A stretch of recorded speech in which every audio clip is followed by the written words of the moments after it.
Hello ನಮಸ್ಕಾರ ಸ್ನೇಹಿತರೆ, ಈ ಒಂದು ವಿಡಿಯೋದಲ್ಲಿ ಸ್ವರಾಜ್ 74 ಎಕ್ಸ್ಎಂ ಆರ್ಚರ್ಡ್ ಈ ಒಂದು ಟ್ರ್ಯಾಕ್ಟರ್ ಸೇಲ್ಗೆ ಇದೆ.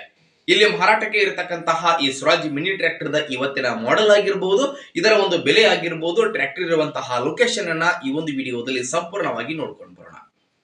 ಅದಕ್ಕೂ ಮುಂಚೆ ಯಾರು ಇನ್ನು ಈ ಒಂದು ನಮ್ಮ ಚಾನಲ್ಗೆ ಸಬ್ಸ್ಕ್ರೈಬ್ ಆಗಿಲ್ಲ ಅಂತಂದ್ರೆ ಸ್ನೇಹಿತರೆ, ನೋಡ್ರಿ, ಈ ಒಂದು ನಮ್ಮ ಚಾನಲ್ದಲ್ಲಿ ನಾವು ಎಲ್ಲ ಮಾರಾಟಕ್ಕೆ ಏನ್ ಇರ್ತಾವಲ್ಲ ಆ ಒಂದು ವೆಹಿಕಲ್ಸ್ ಗಳನ್ನ ನಮ್ಮ ಚಾನಲ್ದಲ್ಲಿ ದಿನಾಲು ಅಪ್ಲೋಡ್ ಮಾಡ್ತಾ ಇರ್ತೀವಿ.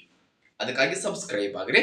ಹಾಗೆ ನಿಮ್ಮ ಹತ್ರ ಆಗಿರ್ಬಹುದು, ನಿಮ್ಮ ಫ್ರೆಂಡ್ಸ್ ಗಳ ಹತ್ರ ಆಗಿರಬಹುದು, ಯಾವುದೇ ರೀತಿಯ ಸೆಕೆಂಡ್ ಹ್ಯಾಂಡ್ ವೆಹಿಕಲ್ಸ್ ಗಳು ಮಾರಾಟಕ್ಕೆ ಇದ್ದು ಅಂತಂದ್ರೆ ಮಾರಾಟಕ್ಕೆ ಏನ್ ಇರ್ತಾವಲ್ಲ ಆ ಒಂದು ವೆಹಿಕಲ್ಸ್ ಗಳ ಫೋಟೋಗಳಾಗಿರ್ಬಹುದು, ಅವುಗಳ ಡೀಟೇಲ್ಸ್ ಅನ್ನ ಈ ವಿಡಿಯೋದ ಸ್ಕ್ರೀನ್ ಮೇಲೆ ಕೊಟ್ಟಿರ್ತಕ್ಕಂತಹ ನಮ್ಮ ವಾಟ್ಸ್ಆಪ್ ನಂಬರ್ಗೆ ಕಳುಹಿಸಿ ಕೊಟ್ರೆ ನಾವು ಅವುಗಳನ್ನ ನಮ್ಮ ಚಾನಲ್ದಲ್ಲಿ ಅಪ್ಲೋಡ್ ಮಾಡಿ ಕೊಡ್ತೀವಿ.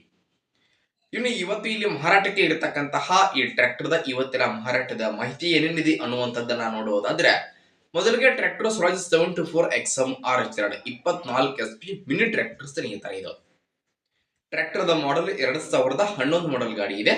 ಟ್ರ್ಯಾಕ್ಟರ್ ಮಾತ್ರ ಫುಲ್ ಕಂಡೀಷನ್ ಅಲ್ಲಿ ಇರುವಂತದ್ದು. ಟ್ರ್ಯಾಕ್ಟರ್ ದ ಎಂಜಿನ್ ಆಗಿರಬಹುದು, ಜೊತೆಗೆ ಗೇರ್ ಬಾಕ್ಸ್ ಕೂಡ ಕಂಡೀಷನ್ ಅಲ್ಲಿ ಇರುವಂತದ್ದು. ಟ್ರ್ಯಾಕ್ಟರ್ ಗೆ ಸಂಬಂಧಪಟ್ಟಿರ್ತಕ್ಕಂತಹ ಡಾಕ್ಯುಮೆಂಟ್ಸ್ ಗಳು ಕೂಡ ಕ್ಲಿಯರ್ ಇರುವಂತದ್ದು. ಇನ್ನು ಟ್ರ್ಯಾಕ್ಟರ್ ದ ಬೆಲೆ ಎಷ್ಟು ಹೇಳ್ತಾ ಇದ್ದಾರೆ ಅಂತಂದ್ರೆ, ಓನರ್ 1,80,000 ಹೇಳ್ತಾ ಇದ್ದಾರೆ. 1,80,000 ಅಂತ ಓನರ್ ಹೇಳ್ತಾ ಇದ್ದು, ಅದ್ರ ಫಿಕ್ಸ್ ಅಲ್ಲ, ಹೆಚ್ಚು ಕಡಿಮೆ ಆಗಬಹುದು. ಇನ್ನು ಟ್ರ್ಯಾಕ್ಟರ್ ಇರುವಂತಹ ಲೊಕೇಶನ್ ಬೆಳಗಾವಿ ಜಿಲ್ಲಾ ಅಥಣಿ, ಬೆಳಗಾವಿ ಜಿಲ್ಲೆಯ ಅಥಣಿ ಲೊಕೇಶನ್ ಗೆ ಆದ್ರೆ ಈ ಒಂದು ಸ್ವರಾಜ್ ಮಿನಿ ಟ್ರ್ಯಾಕ್ಟರ್ ತಮಗಾಗಿ ಮಾರಾಟಕ್ಕೆ ಇದೆ. ನೋಡಿ, ಯಾರಿಗಾದ್ರೂ ಟ್ರ್ಯಾಕ್ಟರ್ ಬೇಕಾಗಿತ್ತು ಅಂತಂದ್ರೆ ಟೈಟಲ್ ನಲ್ಲಿ ನಾವು ಟ್ರ್ಯಾಕ್ಟರ್ ಓನರ್ ನಂಬರ್ ಅನ್ನ ಕೊಟ್ಟಿರ್ತೀನಿ. ಆ ನಂಬರ್ಗೆ ಒಂದು ಕಾಲ್ ಮಾಡಿ ಟ್ರ್ಯಾಕ್ಟರ್ ಇರುವಂತಹ ಲೊಕೇಶನ್ ಗೆ ಹೋಗಿ ಟ್ರ್ಯಾಕ್ಟರ್ ದ ಎಂಜಿನ್ ಮತ್ತು ಗೇರ್ ಬಾಕ್ಸ್ ಸಿಸ್ಟಮ್ ಆಗಿರಬಹುದು, ಇನ್ನಿತರ ಟ್ರ್ಯಾಕ್ಟರ್ ಗೆ ಸಂಬಂಧಪಟ್ಟಿರ್ತಕ್ಕಂತಹ ಡಾಕ್ಯುಮೆಂಟ್ಸ್ ಗಳು ಆಗಿರಬಹುದು, ಇವುಗಳೆಲ್ಲ ಚೆಕ್ ಮಾಡಿಕೊಂಡ ನಂತರ ಟ್ರ್ಯಾಕ್ಟರ್ ನ ಖರೀದಿ ಮಾಡುವಾಗ ಆನ್ಲೈನ್ ಪೇಮೆಂಟ್ ಅನ್ನ ಮಾಡ್ಲಿಕ್ಕೆ ಹೋಗ್ಬೇಡಿ. ಇಂತಹ ಇನ್ನೂ ಹೆಚ್ಚಿನ ವಿಡಿಯೋಗಳಿಗಾಗಿ ನಮ್ಮ ಚಾನಲ್ಗೆ ಸಬ್ಸ್ಕ್ರೈಬ್ ಆಗಿ, ಲೈಕ್ ಮಾಡಿ, ಶೇರ್ ಮಾಡಿ ಸ್ನೇಹಿತರೆ. ಧನ್ಯವಾದಗಳು.